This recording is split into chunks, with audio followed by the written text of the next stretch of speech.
Ladies and gentlemen, kings and queens, sons and daughters of the Most High, listen closely, because what I'm about to say is not just information, it's revelation. God's chosen ones, do you know you're about to be rich? I'm not talking about maybe, possibly, someday if the stars align and the economy behaves. No. I'm talking about a divine certainty, a kingdom promise. You are not just anyone walking this earth.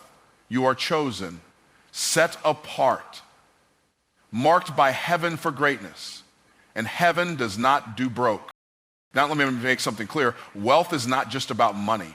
It includes money, but it's also about influence, purpose, authority, peace, and legacy.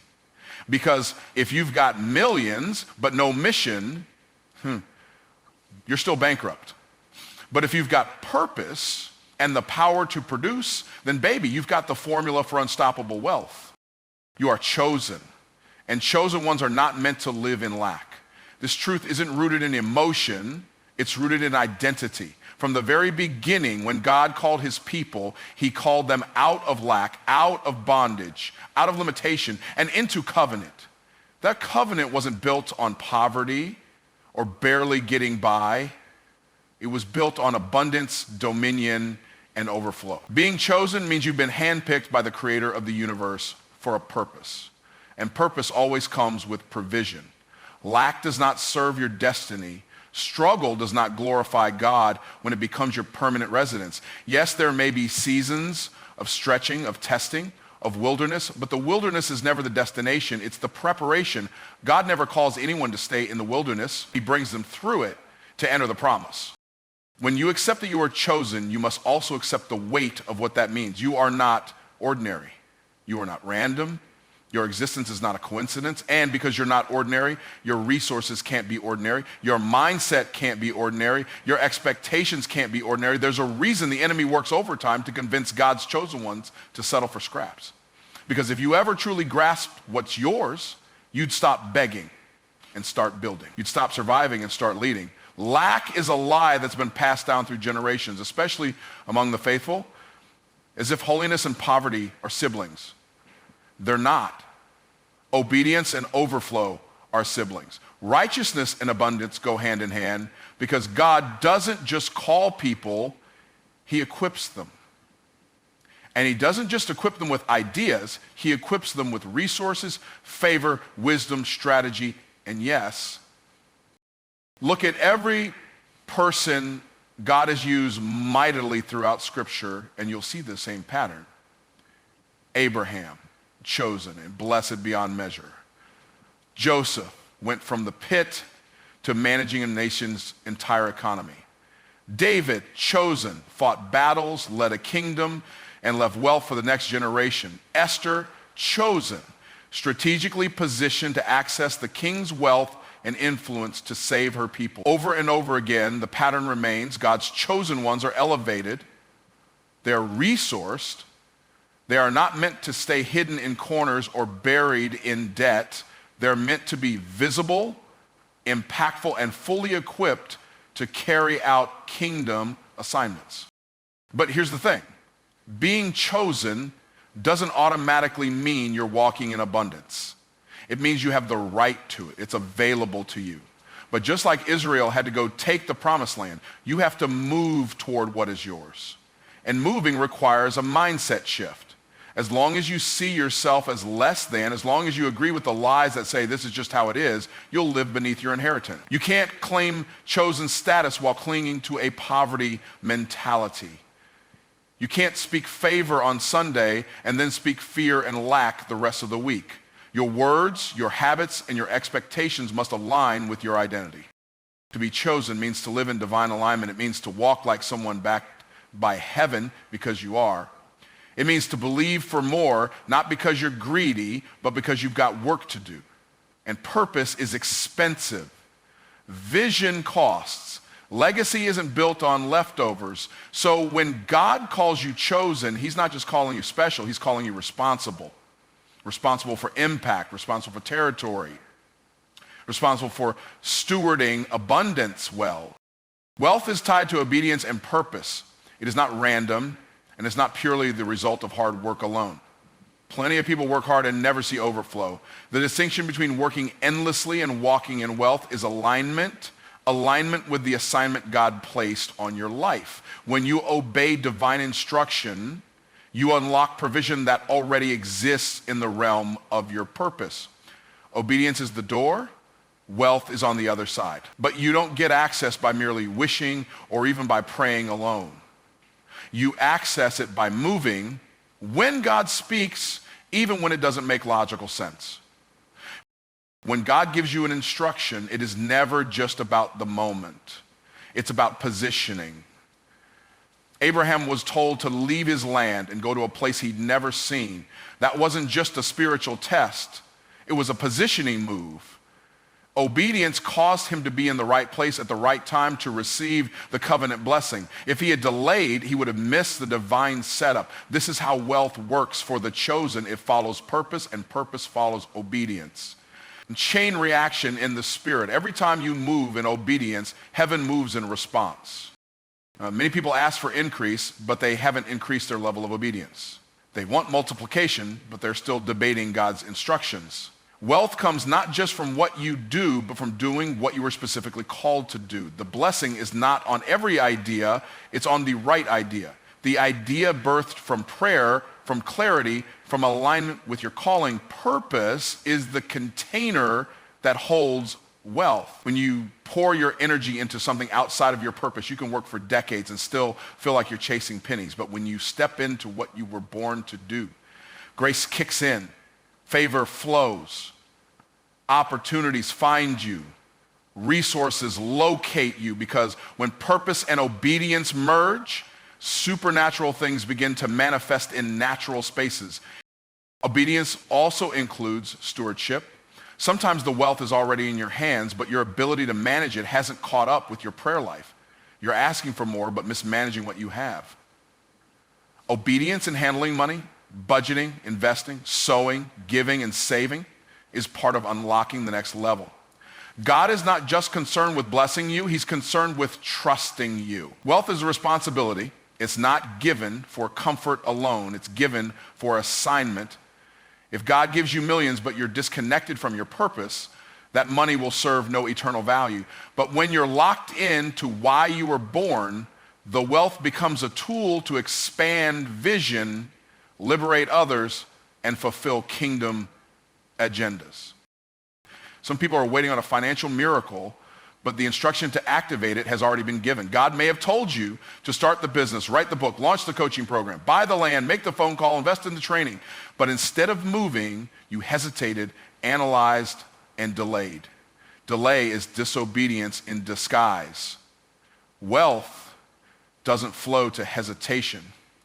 It flows to action rooted in faith. And that action comes when you're more committed to the voice of God than the opinions of people. Purpose without obedience is frustration. Obedience without purpose is misdirection.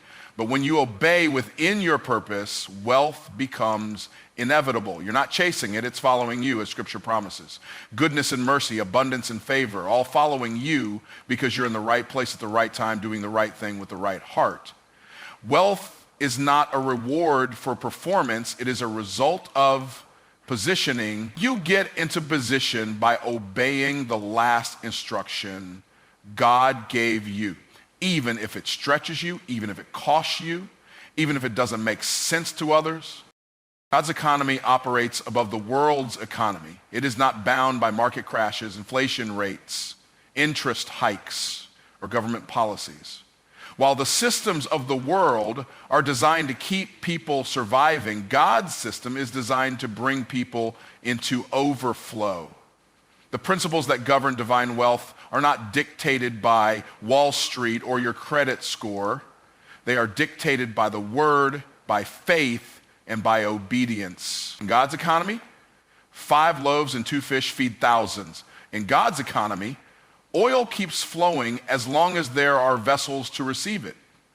In God's economy, a widow can outgive the rich because her offering was connected to faith, not to quantity. When you operate under the world's economy, you're at the mercy of its cycles. When the economy dips, fear rises.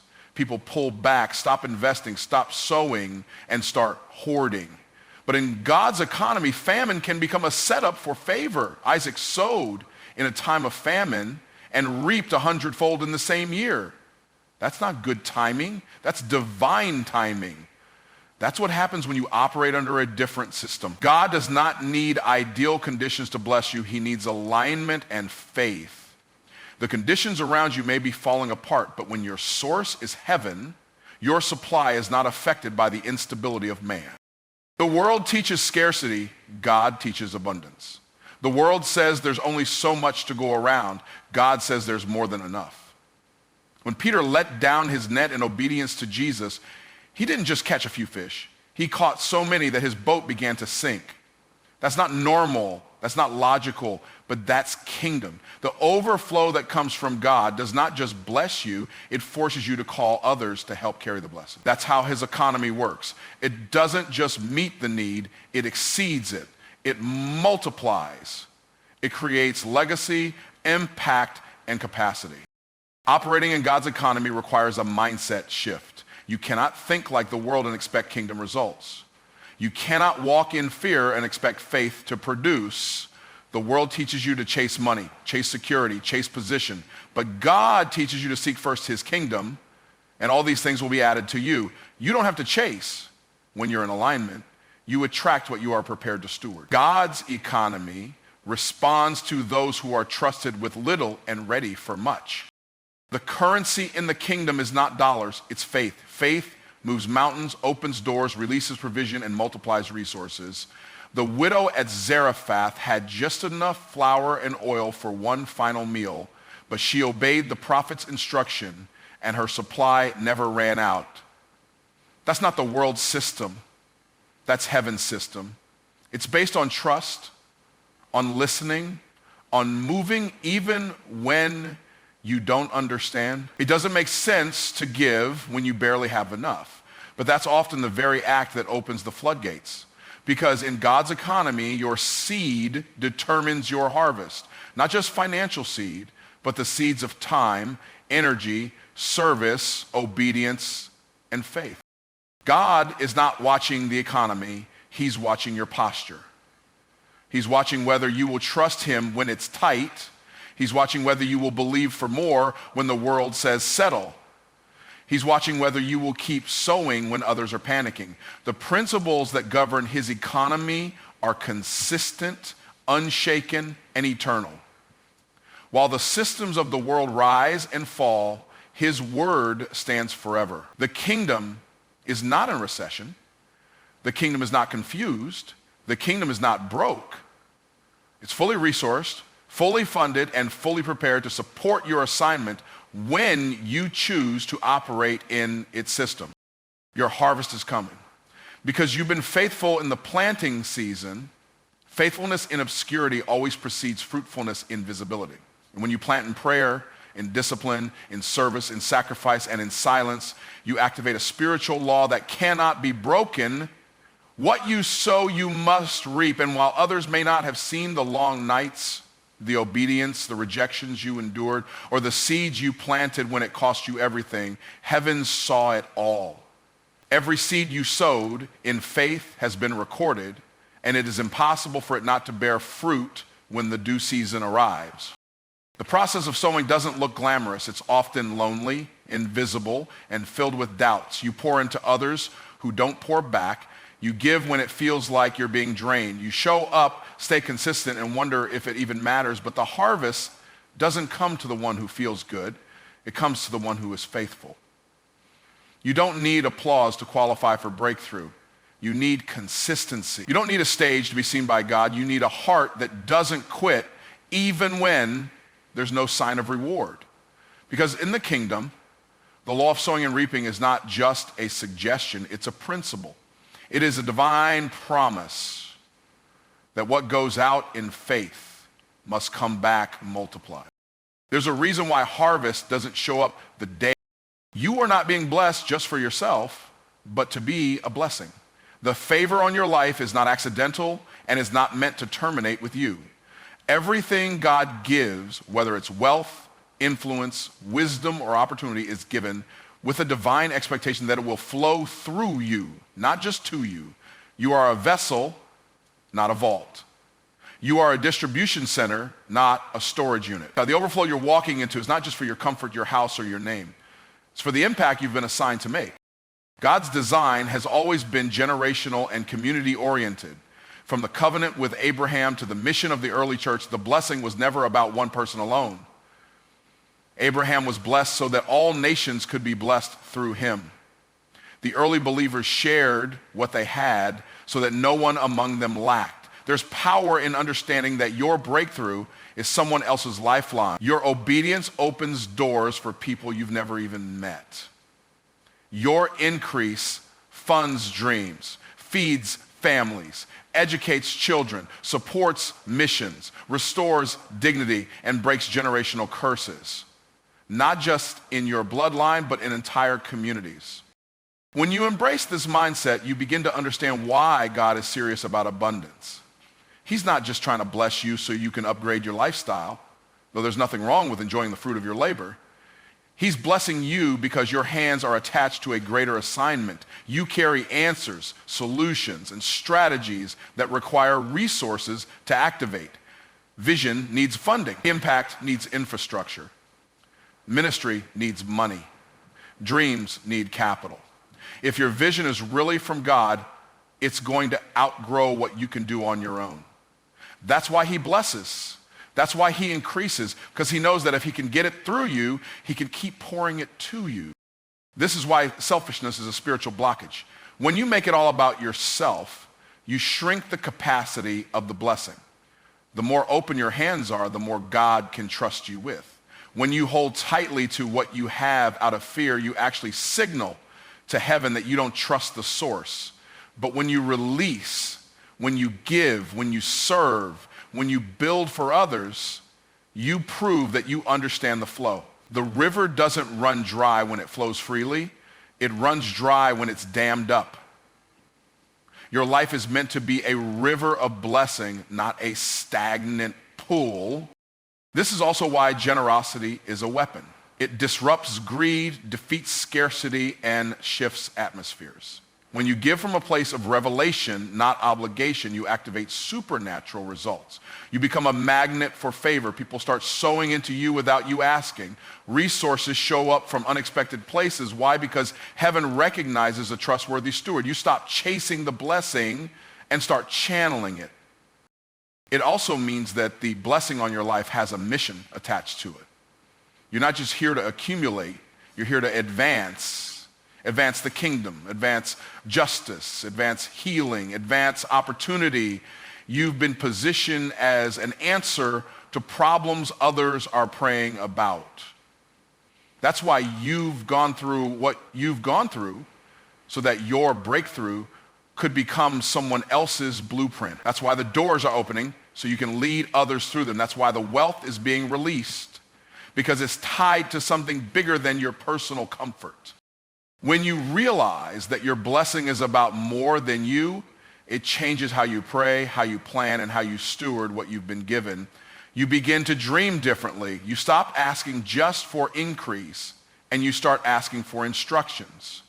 You stop thinking in terms of income and start thinking in terms of impact. Because when God blesses you, it's always connected to a broader vision, a deeper purpose, and a higher calling.